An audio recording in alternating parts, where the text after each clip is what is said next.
Ward number 2 के चूल्हा प्रमुखों के साथ हो रहे बैठक में आदरणीय पार्टी के केंद्रीय प्रवक्ता और हमारे प्रभारी, जिनको पूरा झारखंड सुनना चाहता है कितना माइक्रो लेवल पर पार्टी काम कर रही है। पार्टी के सबसे बड़े नेता सुदेश दादा के बाद कोई हैं तो देवशरण दादा, केवल छावनी परिषद के 8 वार्ड में आपके साथ है। तो ये पार्टी ने सिस्टम बनाया। आपके चूल्हा प्रमुख हम देख रहे हैं कि आप लोग इतनी संजीदगी के साथ बैठे हुए हैं, ये एहसास कराता है। घुसने के साथ ही नेता पढ़ लेता है कि कौन कार्यकर्ता सीरियस है। तो आप जितने संजीदे हैं, हमको लगता है कि वार्ड नंबर 2 इस बार इतिहास रचेगा कि नहीं।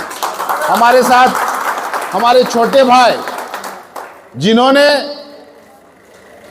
अपने मेहनत से पार्टी के प्रति जो समर्पण इनका रहा है, गुड्डू यादव जी आज सुदेश जी के बहुत चहेते, और आपके बीच का बेटा सुदेश जी का दुलरुआ केंद्रीय सचिव है आदरणीय गुड्डू यादव जी का भी मैं हार्दिक अभिनंदन करूँगा। साथ ही बरही के विधानसभा प्रभारी भी 1 वार्ड के प्रभारी हैं, 16 नंबर के नगर परिषद के राज सिंह चौहान जी, हमारे पूर्व प्रत्याशी रहे।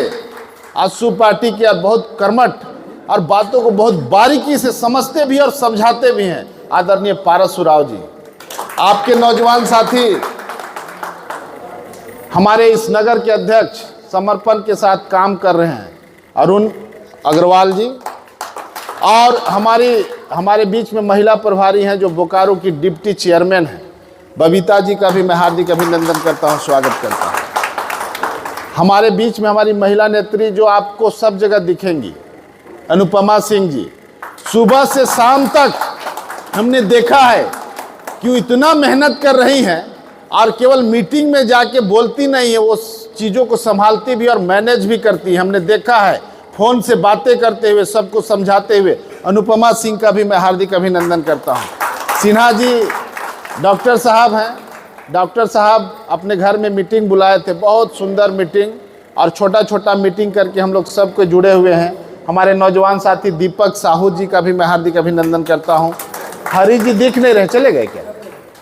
पवन करमाली जी, कैलाश जी और इनका पूरा टीम, ये सब, एजाज जी, फारूक जी, आप सबको मैं हार्दिक अभिनंदन करता हूं, जोहार करता हूं। फुर्सत से हम इसलिए बोल रहे हैं कि यहाँ से हम लोग को भागम भाग नहीं करना है। भाग के हमको यहाँ से चुरचू विधानसभा नहीं जाना है, मांडू विधानसभा नहीं जाना है, हमको खिजरी नहीं जाना है। हमको सारा दिन 27 तारीख तक यही काम करना है दीदी। इसलिए बहुत जल्दबाजी में हम कोई काम नहीं करेंगे। हम लोग इतना वक्ता हैं, लोग इरिटेट हो जाएगा, तो इरिटेशन से काम नहीं चलेगा। इस बार ये जो हम मीटिंग कर रहे हैं, ये भी तो चुनाव का पार्ट है। हम लोग समझ रहे हैं, बातों को समझ के काम कर रहे हैं।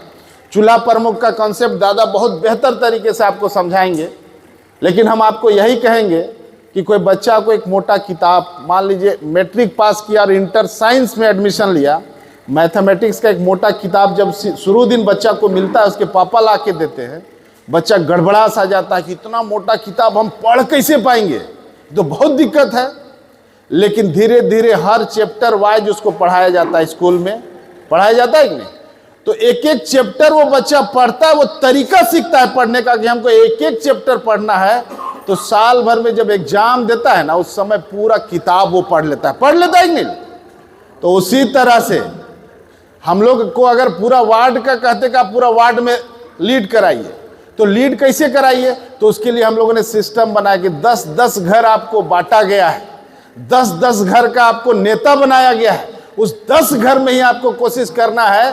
मैंने 10 घर को एगो खेत मान लीजिए, दादा बहुत बढ़िया बोलते हैं देवशरण दा, कि 10 घर को एगो खेत मान लीजिए, आप उसमें खेती कर रहे हैं। और खेती करना तो छोटा खेत रहेगा तो ज़्यादा ना उसमें मैंने आप जितना फर्टिलाइजर है ज़्यादा डाल सकेंगे, ज़्यादा केयर कर सकेंगे, तो ज़्यादा पैदावार भी होगा कि नहीं होगा। और इस बार ज़्यादा पैदावार करना है, और ज़्यादा पैदा अगर होगा खेती किसानी में, तो उसका एक हिस्सा भी आपको देने का ये फैसला पार्टी ने किया है। इसलिए आपको ये जिम्मेवारी दी गई है। आप सबको से मेरा यही आग्रह होगा कि बहुत संयमित तरीके से, चूंकि पार्टी ने आपके कंधों पर दायित्व दिया है, तो आपके हर आचार व्यवहार संस्कार से आपका वोट प्रभावित होता है। इसलिए चुनाव भर और कभी भी ऐसा कुछ नहीं करे कि उससे उसका गलत प्रभाव पार्टी पर पड़े। आदरणीय सुनीता चौधरी जी एनडीए की प्रत्याशी हैं, उनको भारी से भारी मतों से विजय बनाना है। गुड्डू जी बोलते हैं हर वक्त, हर सभा में, ये अभी नहीं बोल रहे हैं, लेकिन मैं बता दूं कि लोग कहता है कि रामगढ़ विधानसभा में 15 साल में कुछ नहीं हुआ। तो जो लोग बोलते हैं कि 15 साल में कुछ नहीं हुआ, वो अपने पॉकेट में अगर पर्स रखते होंगे तो पर्स निकाल के देखे, जिसमें जो आधार कार्ड है वहां एड्रेस रामगढ़ लिखा हुआ। ये किसका देन है? चंद्र प्रकाश चौधरी जी का देन है कि नहीं? तो चंद्र प्रकाश चौधरी जी नहीं होते तो आज रामगढ़ जिला अस्तित्व में नहीं आता। चंद्र प्रकाश चौधरी ने जितना काम किया है, केवल काम को आप लोगों को बताएंगे तो सारा लोग आपके साथ होगा। इसलिए इस बार ताकत के साथ इस चुनाव में हम लोग ऐतिहासिक जीत, जो गोलबंदी हो रहा है, जो आपका मेहनत रंग ला रहा है, जितना हम उम्मीद नहीं कि उससे ज्यादा लोग आपको वोट के रूप में आशीर्वाद देगा कि नहीं दीदी? और आप लोग से हम आग्रह करेंगे कि हिंदुस्तान की आबादी 1 अरब 30 करोड़, जिसमें आधा आपकी संख्या है कि नहीं? आपको किसी से कमजोर नहीं रहना है। अब जाइए अपने घर में, गांव में, वार्ड में, और सबको बोलिए कि हम लोग अब ताकत के साथ सुनीता चौधरी जी के साथ हैं। यहां पर कोई दूसरा नेता नहीं। चंद्र प्रकाश चौधरी के अलावे कोई नेता है क्या रामगढ़ विधानसभा? माने आज रामगढ़ विधानसभा बोलने का मतलब है कि चंद्र प्रकाश चौधरी। इसलिए कोई आएगा तो बोला भैया मेरा नेता चंद्र प्रकाश चौधरी, सुनीता चौधरी, तेरा कोई जगह नहीं है। रांची से आओ, जाओ, घूम घाम के चले जाओ।